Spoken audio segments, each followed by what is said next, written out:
आंदोलक आक्रमक झाले। हिम्मत असेल तर सदावर्तेंनी समोर यावं, मराठा आंदोलकांचं सदावर्तेंना आव्हान।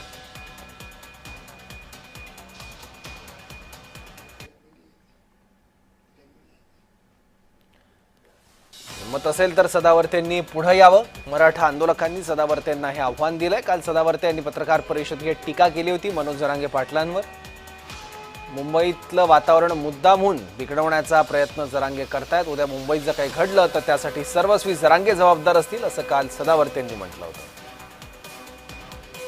याबाबत मराठा कार्यकर्ता प्रल्हाद जगताप यांच्याशी संवाद साधलाय आमच्या प्रतिनिधींनी, पाहूयात।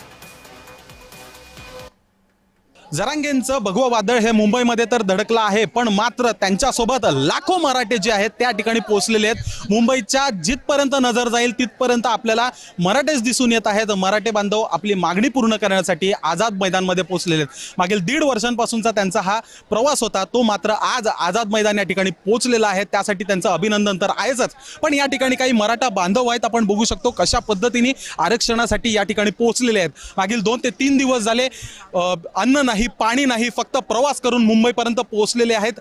प्रवासामध्ये जे आहे त्यांना देखील तिथे त्रास झाला आणि आता मुंबईमध्ये देखील दुकानं बंद ठेवण्यात आलेली आहेत प्रशासनाकडनं। अर्थातच काही मराठा आहेत आपल्यासोबत। दादा, कुठून आलेला आहेस, काय नाव आहे तुझं? माझं नाव आहे प्रल्हाद अर्जुन जगताप, हिंगोली। हिंगोलीहून आलेलो आहे मी। किती दिवस झाले तू? मी कालपासून निघलेलो आहे, सकाळपासून। आज सकाळी इथं पोहोचलेलो आहे। आमचं 650 किलोमीटरचं अंतर आहे हिंगोलीहून मुंबईचा।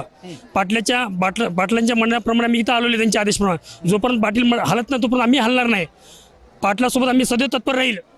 आणि आज सदावर्तेने जे बोलला होता की डंक्याची चोटपे म्हणला होता ना, आज डंक्याची चोटपे आला। मराठा आहे मराठा, मराठा आहे मराठा। अरे क्या धमक आहे? अरे काय त्या फडणवीसच्या भरोशा उड्या मारायला, फडणवीसच्या भरोशा उड्या मारायला तू? अरे हिंमत असेल तर खेळ मराठाची। अरे मरायला तयार आहे, जीव द्यायला तयार आहे पाटलासाठी। फक्त पाटलाचा आदेश नाही, पाटील म्हणे शांतपणाने घ्या म्हणून शांतपणे घ्यायलो, मेलं तरी चालेल। अरे फरक पडत नाही, मराठे मागे आहे आमच्या। अरे मावळा म्हणून मरायला तयार आहे। एकदा आदेश होता पाटलाचा, एक फक्त जीवनात आदेश होत्या पाटलाचा, खतम करायला विणार नाही सदावर्ते। तू माती करायला मराठ्याची। अरे गरीबात गरीब मराठे हाल होतात त्याचे, बघतो का तू महाराष्ट्रातून? अरे मराठवाड्याचे हाल होईल। अरे फडणवीस सरकार, तू विदर्भाचं करतो वेगळं, अरे मराठवाड्याचं बघले इकडचे हाल होईल। अरे ऑलरेडी मराठा कुणबीमध्ये आहे, तुम्ही त्या निलेश टिलेच ऐकू नका। अरे निलेश राणे हा ह्या एकाचा नाहीये, हा भारताचा नेपाळी आहे। अरे हा मराठ्यासाठी हिंडला, काँग्रेस सरकारमध्ये हिंडला आणि जात बदलून फक्त आमदारकीसाठी पळाला।